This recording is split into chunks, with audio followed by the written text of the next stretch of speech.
Hey everyone, good morning, good afternoon, good evening from wherever you're viewing my video today. I don't know if you're going to catch me live or on the replay, but I wanted to come on, see how everyone's doing. I hope you're all doing okay out there. This stay-at-home thing seems to be just dragging on, and it feels like it's going to probably go through the summer, or at least partially through the summer. So I hope you're all adapting and adjusting to your new normal right now. I know I am. And everything's been really mellow, and it's given me a lot of time to be really present in my life. And I think a lot of people out there are probably feeling the same thing. There seems to be a lot of truth kind of bubbling up for people, and I wanted to address that. Because, hey, good morning, Abby. I wanted to address that because there's a lot of truth coming up for people because we have the time, right? Just to be home. And we don't have the distractions that we used to have to keep our mind off all of those emotions that kind of bubble up inside of us. And it can be very uncomfortable for people who aren't used to actually feeling the feels or connecting to themselves. So I wanted to give a couple of tools to help y'all. Hey, good morning, Jesse. Just kind of be present to the emotions that are coming up for us. Because you know what's coming up for us right now? It's truth.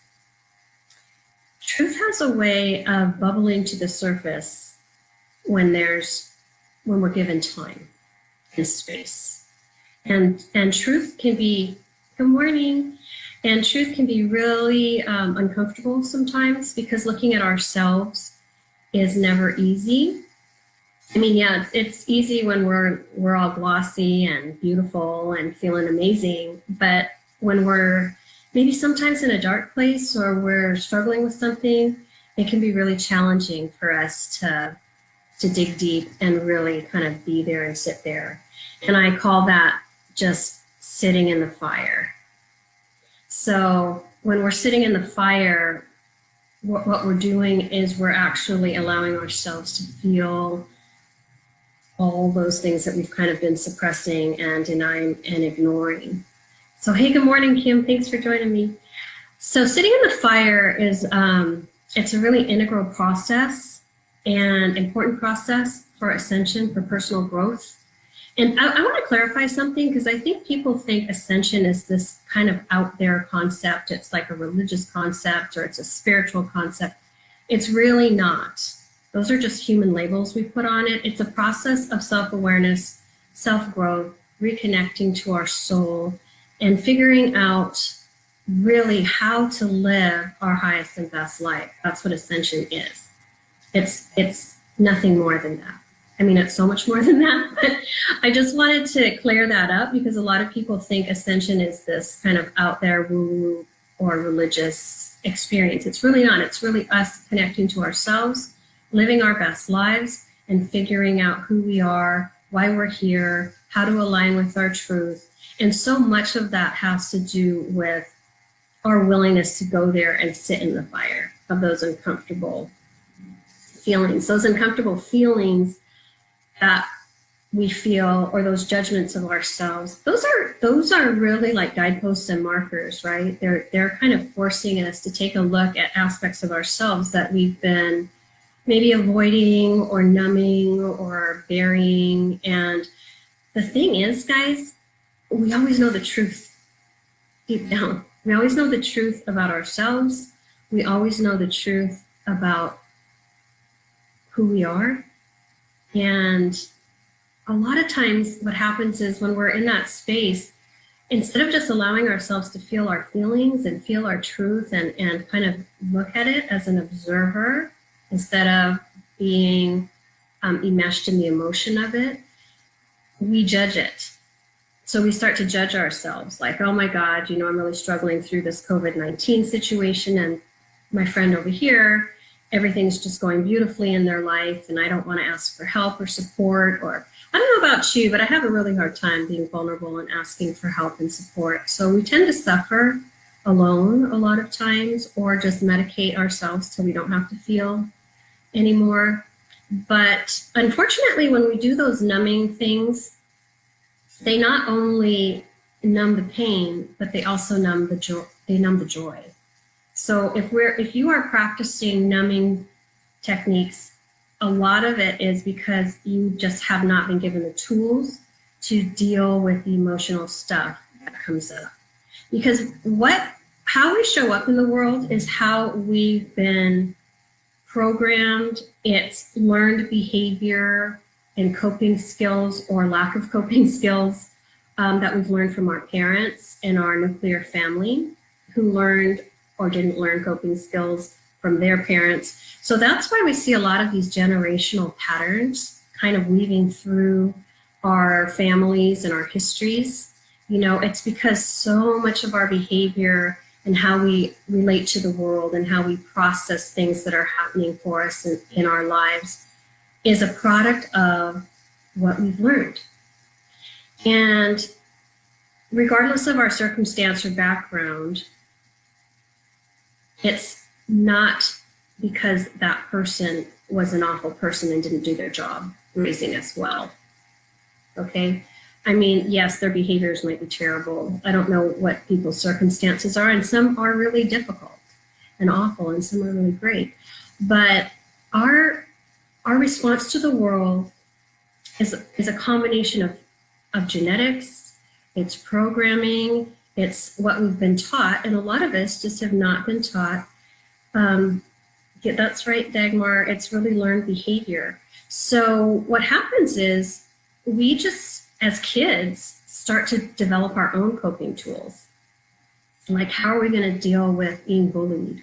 Or how are we going to deal with trauma if we're in a home that has a lot of drama and trauma?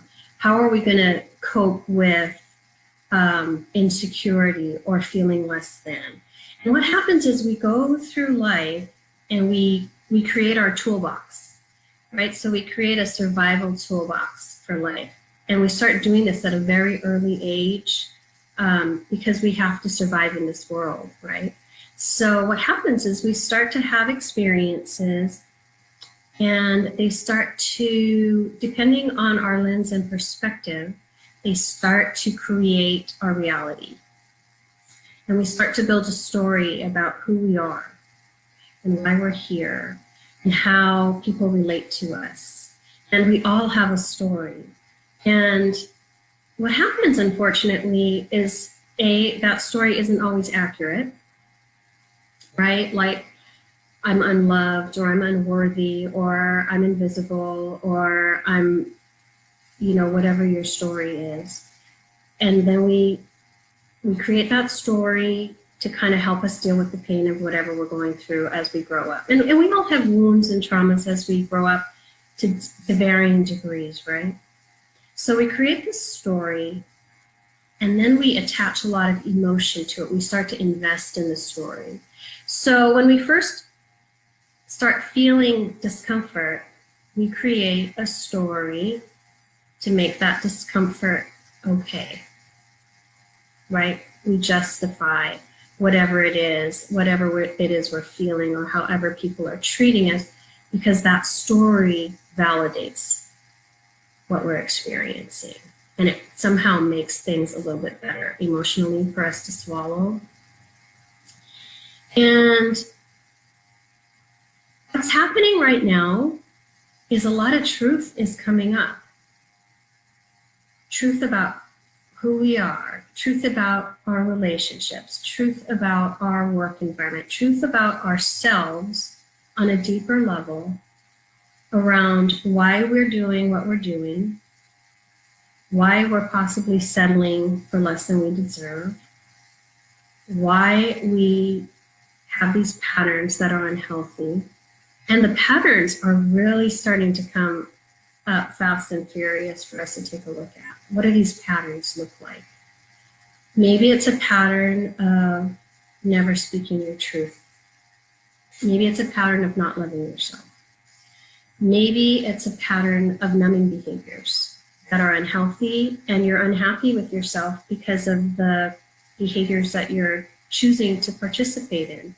So for example, if you're feeling emotional discomfort and you're going to the kitchen because you're home all day, working from home now, and you're in that pantry and you're just eating and eating and eating and gaining weight, and it's making you feel bad, we get stuck in these loops or these grooves and patterns. So where I'm going with this, and hang with me because I am going somewhere, I'm not sure where yet, it always takes me to where I need to go, is when we have this awareness being presented to us about our patterns and our story, it can be really uncomfortable. So we start to feel, and it's kind of this discomfort in our abdomen or solar plexus. It's kind of this feeling like, I know this is true, but I don't want to deal with it, or I don't know how to deal with it because we haven't been given the tools. So what I want to offer today are some tools on how to really sit in the fire of those uncomfortable feelings and move forward in a healthy way. And I offer these as suggestions, so take what resonates and then just let go what doesn't. But a lot of times we just haven't been taught how to process emotion, right? We're taught how to look good. We're taught how to show up in the world so people feel that we're successful. We know what's expected externally for us, right? But nobody really tells us how to honor our truth and how to love ourselves and how to change our story that is not benefiting us, right? So that's what I wanted to offer today. I wanted to show up and give you some tools. So the first tool is when you are feeling discomfort around something in your life, an aspect in your life, a person in your life, that's a little signpost that you need to get curious and look a little deeper around what that's about. So curiosity is really the first thing. You want to get curious about where you're at and why you're feeling that, because it's really not that surface situation that you're being triggered by or feeling discomfort around. So the first thing is get really curious. Why am I feeling that? And be willing to sit in the feeling, because the immediate response, if it's uncomfortable, is to distract yourself. So you're going to watch a Netflix show, you're going to go to the pantry, you're going to pour a drink, you're going to call a friend, you're going to go for a walk. Distraction is the number one go-to when it comes to feeling uncomfortable things. So it's catch yourself, pay attention, and be aware of your behavior as it's tied to the emotion. Okay, so when you feel discomfort, what's your go-to behavior? And get curious, what's that go-to story? Because that's going to be really telling. And hi Robin, and hey Kim, I really want you to understand that when you're feeling a trigger, an emotional trigger, and we all feel them, it doesn't matter how much inner work we do and how ascended we are, there's always another layer of mastery. There's another feeling to unpack or behavior to examine. And so don't lose hope and don't judge yourselves. Okay, so the first thing you're going to want to do is just feel it, feel the feeling and recognize it. The second thing is get curious. The third thing is don't judge it. Because for some reason, we have the deepest negative fear programming. And it's so deeply embedded in our DNA and subconscious. Our immediate response a lot of the time is to go straight to negative judgment. Like, as soon as we feel something really uncomfortable, we start creating that story about it. Like, I'm not good enough. Oh my God, I always do this. We start mentally beating ourselves up. Hey, good morning, Melissa. And we need to get on our own team right now. This is the most critical time, you guys. It's the most critical time in human history.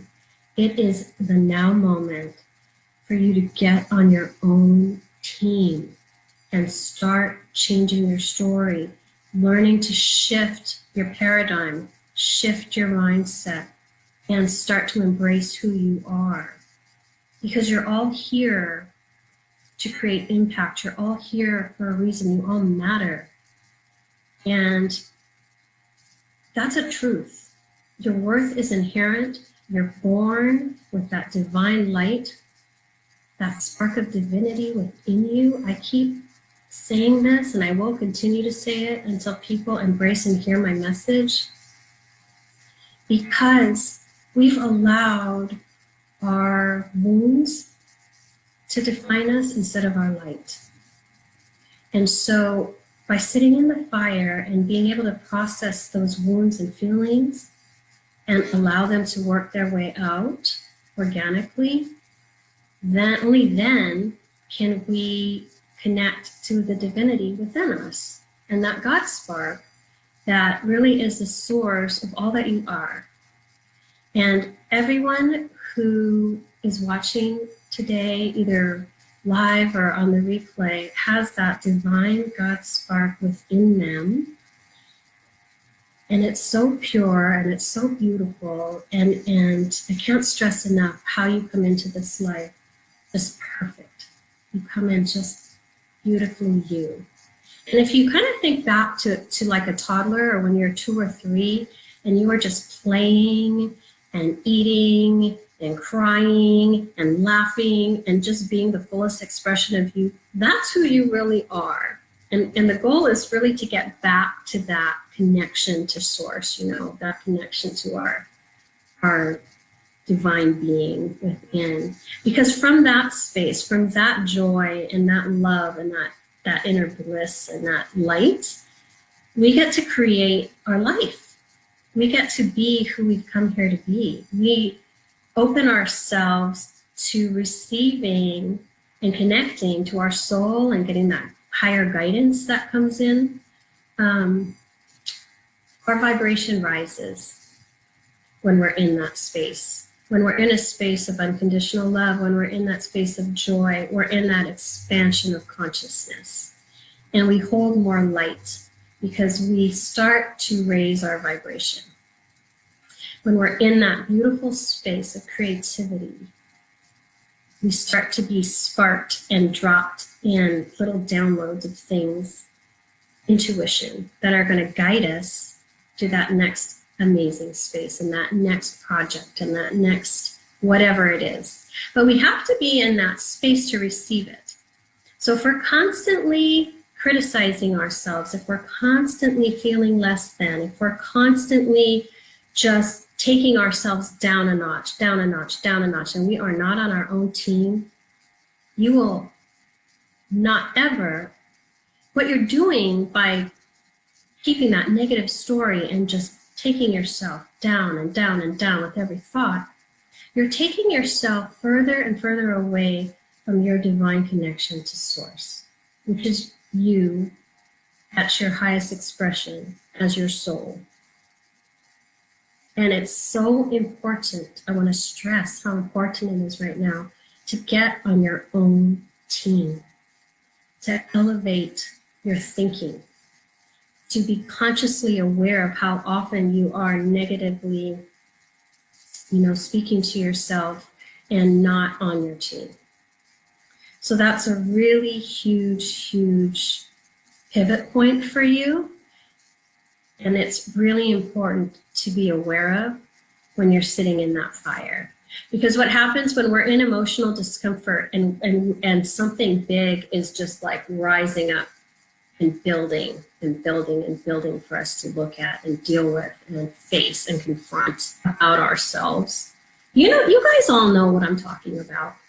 Because we've all been there, right? It's like, I'm not going to look at that. I'm not going to look at that. I'm just going to ignore it. And you know what?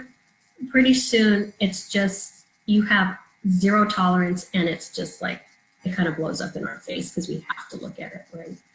So we have to be really aware of the story we're telling ourselves. If you can just kind of step back from it a little bit emotionally, and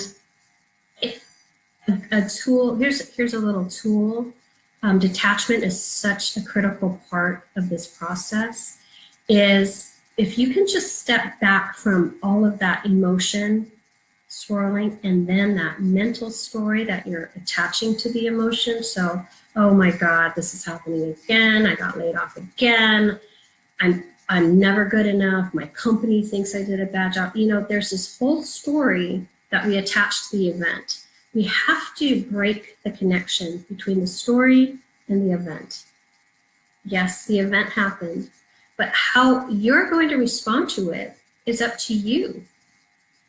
So if you're creating a negative story and you're fueling those lower vibrational feelings of anger and being less than and lack of worthiness, and it's a pity party, you're lowering your vibration. And every time we lower our vibration, you pull yourself away from your divinity and that God spark within you.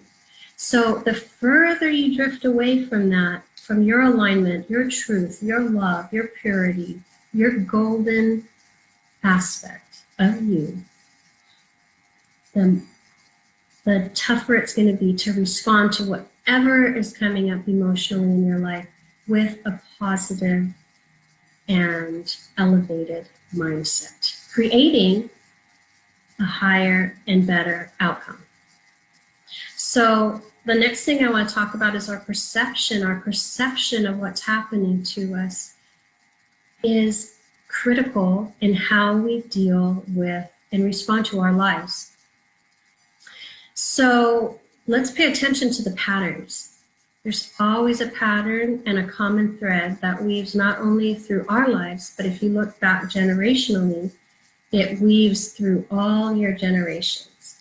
And a lot of these patterns are dysfunctional. And it's because our behavior is learned, it's cultural, it's shared through our upbringings, and our mindsets and our values are all, there's a thread that goes back through our lineage, you know?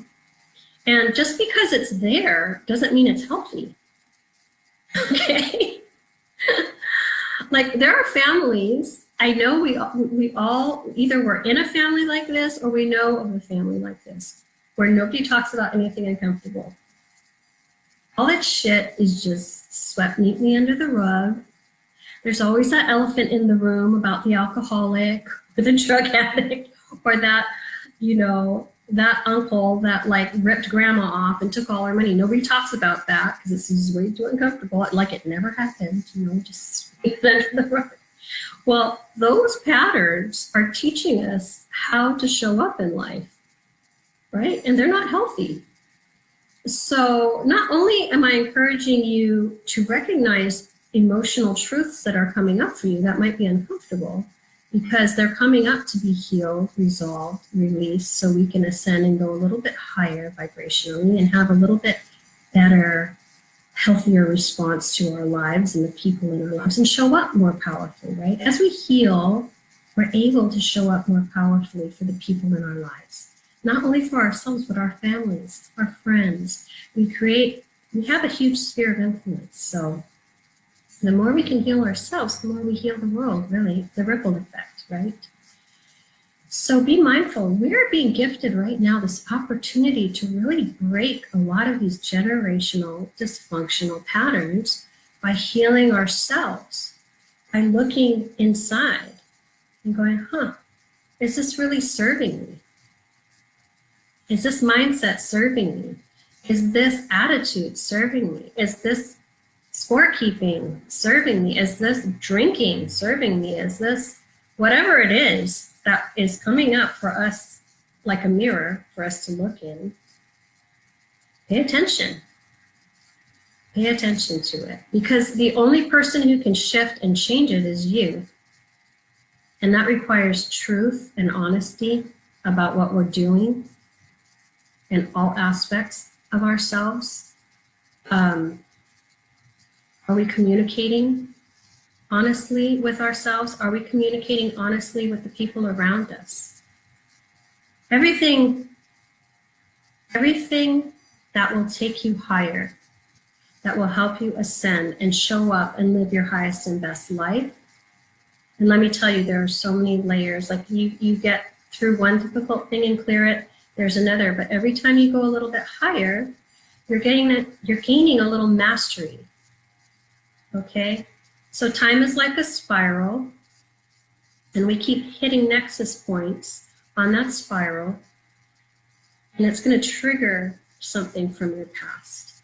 For example, maybe you get laid off from your jobs all the time. I know my sister gets laid off all the time. She's in pharma. She gets laid off constantly. Every time you hit a nexus point and you're having a similar experience, you're coming around that spiral, so you're spiraling up. And every time you have a similar experience, you're hitting a nexus point on that timeline. And it's an opportunity to show up to that experience and respond in a more elevated way.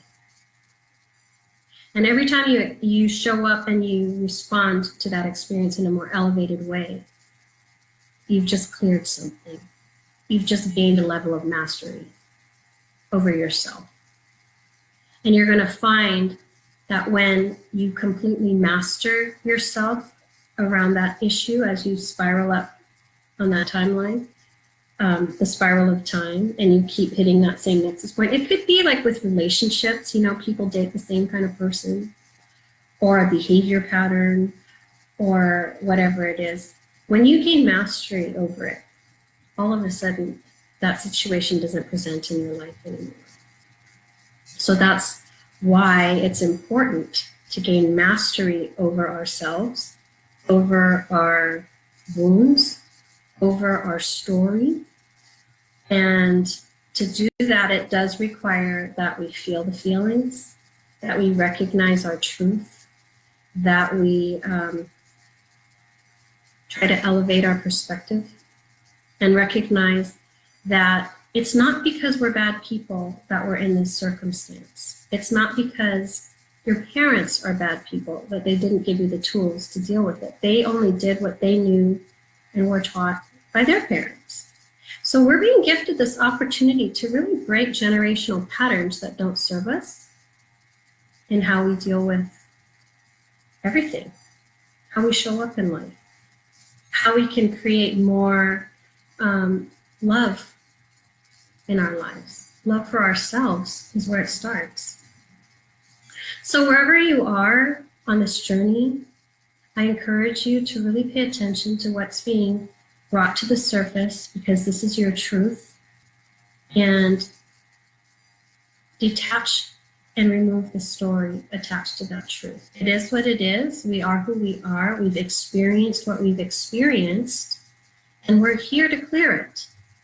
And we can't clear it if there is a negative story about who we are and how we show up, and that ego mind taking us down all the time. It's so important to detach from that. Change the filter that you're viewing yourself. Change the filter through which you view yourself. So that means flip a switch and take a different perspective. Does that, you know, we know better, when we know better, we do better, right? So let's change our perspective and be like, this is an experience that's coming up for me to grow and be a better version of myself. It's not coming up to me for me to shame me, to make me feel less than. We're doing that to ourselves, and it's a choice. So I want to encourage you all to really pay attention to how you're treating yourself, what your inner dialogue is around the truths that are coming up during this stay home time, because we have the time to really be present to ourselves, and that's by design. It's not a random coincidence. The entire world is in a global pandemic, forcing everyone to be at home, look at their stuff, look at their relationships with themselves, feel feelings that are uncomfortable, and make a choice. So I hope some of these tools helped you today. I really appreciate you all joining me. I think about you all the time. I get a little a nudge sometimes to come on, and hopefully some of this is gonna help you deal with whatever you're dealing with. I'm sending love to all of you. I know you're all gonna make it. We're all gonna come out stronger, better, and definitely better versions of ourselves. So take care, y'all. I'll talk to you later. Thank you for joining. We'll see you later. Love y'all. Bye.